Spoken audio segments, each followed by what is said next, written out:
Dis Sacha, tu peux m'expliquer les panneaux?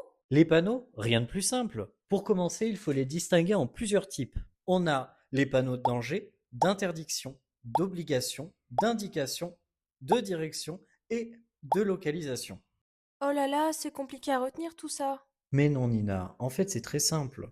Pour chaque type, il y a une forme. Le danger est un triangle, l'interdiction et l'obligation un cercle, l'indication un carré, la direction un rectangle pointu et la localisation un rectangle.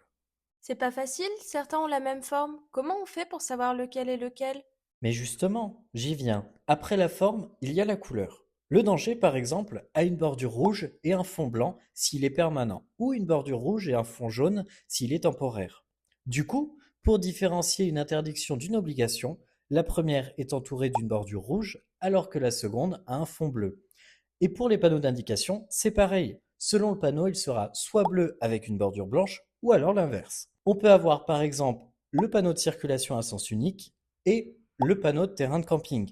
Pour les panneaux de direction, la couleur change aussi selon où on se trouve, par exemple sur l'autoroute, sur un itinéraire principal ou secondaire, et si elle est temporaire.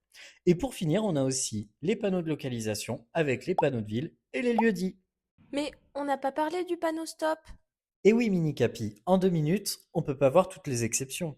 Il y en a quelques-unes qu'il faut connaître par cœur si tu veux avoir ton code. En plus, je n'ai pas fini, car il faut aussi comprendre les petits symboles qui sont dans les panneaux, ou encore les panonceaux.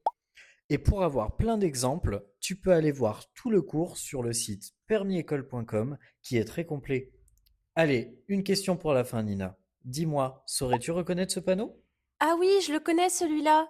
Et vous, vous avez la réponse? Donnez-la en commentaire et Sacha vous dira si vous avez bien répondu.